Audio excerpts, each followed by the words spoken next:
Assalamualaikum warahmatullahi wabarakatuh. Alhamdulillahi rabbil alamin.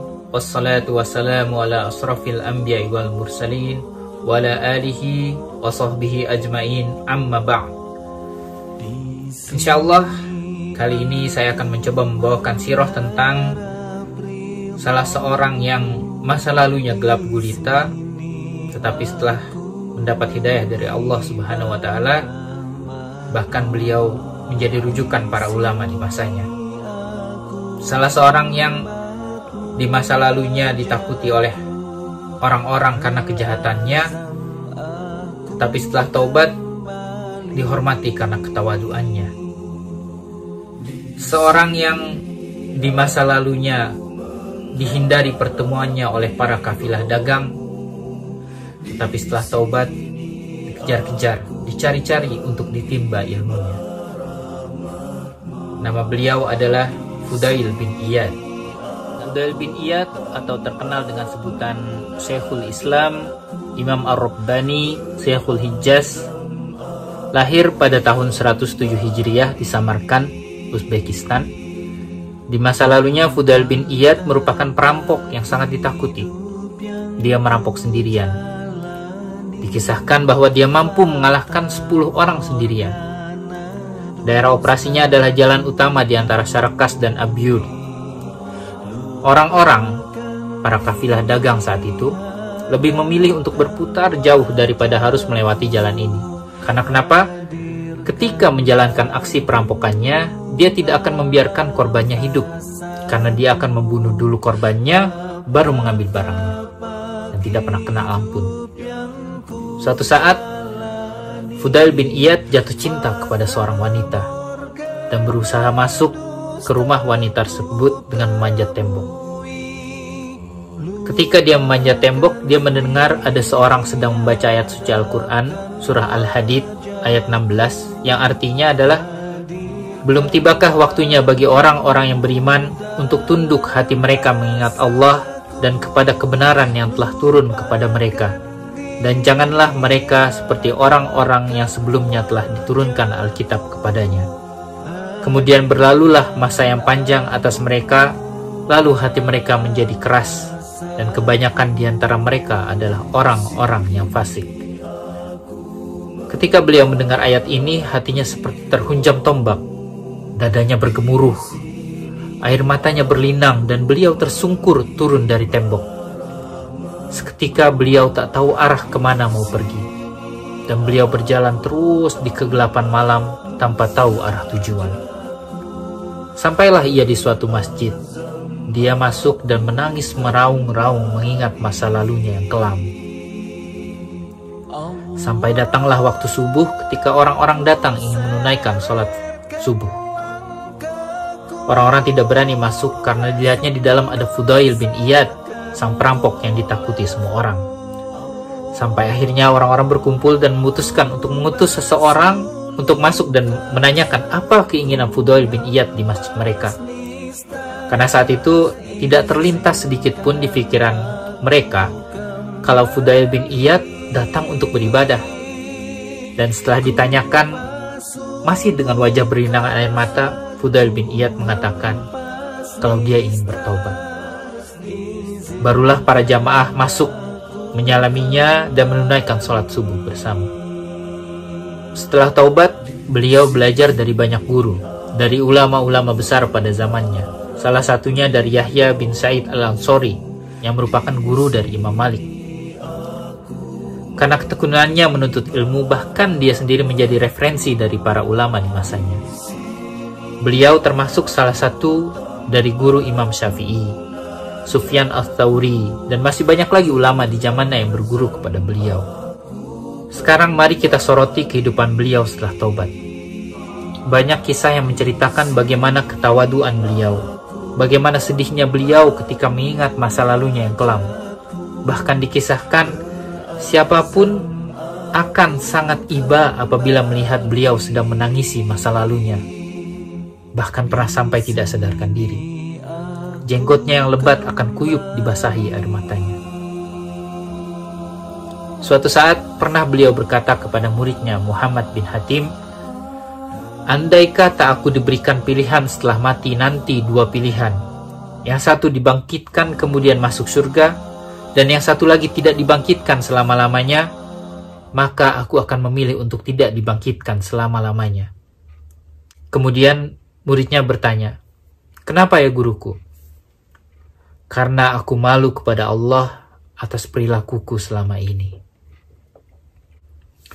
Kita perhatikan pilihannya di sini antara surga dan tidak dibangkitkan, bukan neraka dan tidak dibangkitkan.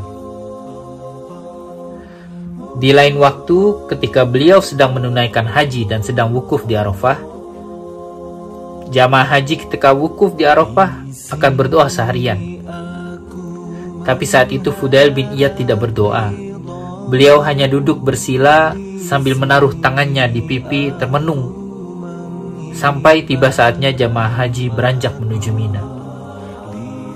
Dan beliau berkata, "Sungguh malunya diriku terhadapmu ya Allah, walaupun aku tahu Engkau telah mengampuni dosa-dosaku."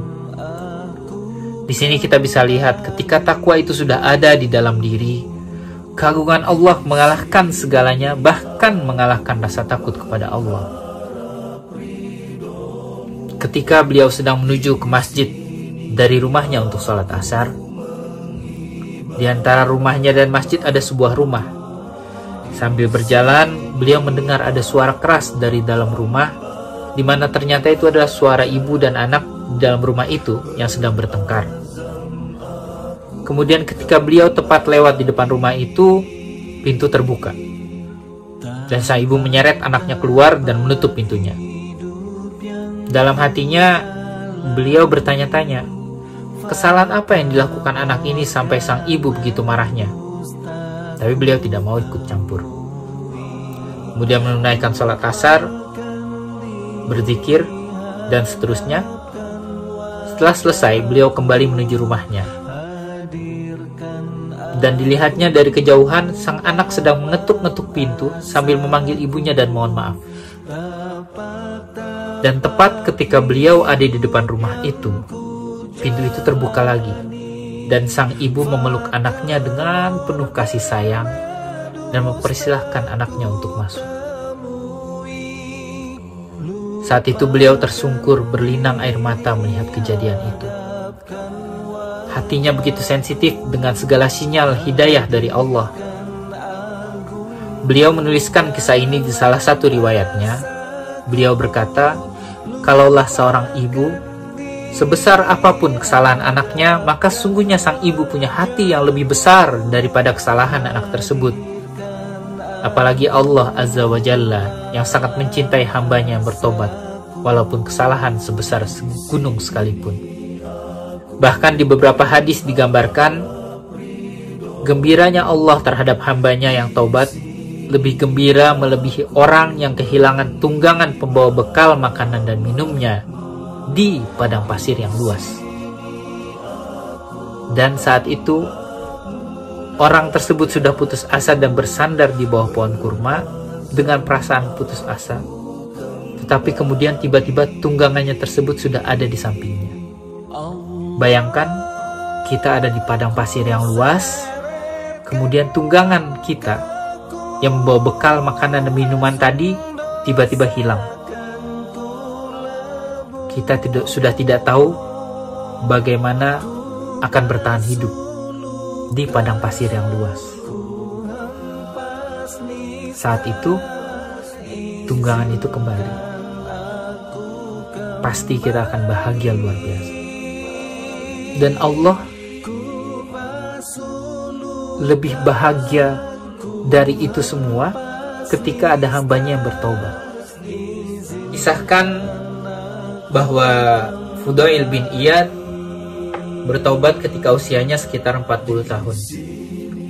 Bagi kita yang merasa hidupnya selama ini penuh dengan maksiat, jauh dari agama Allah, dan selalu melanggar perintah Allah, mari kita bertobat sebelum ajal menjemput kita.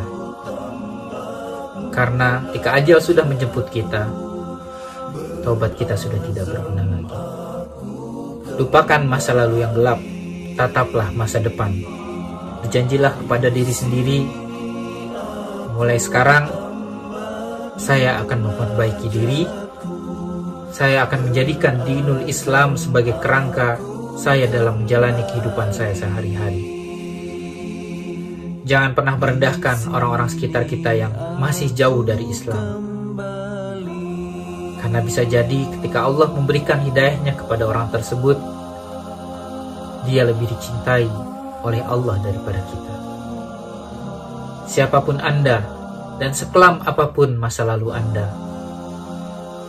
percayalah, ampunan Allah lebih luas, lebih besar daripada dosa-dosa yang selama ini Anda perbuat. Hidayah adalah hak prerogatif Allah. Saya di sini hanya berusaha menyampaikan pesan kebenaran, walaupun satu ayat. Mudah-mudahan kita dapat mengambil ibrah dan hikmah dari sirah ini. Wallahu a'lam bishawab. Wassalamualaikum warahmatullahi wabarakatuh.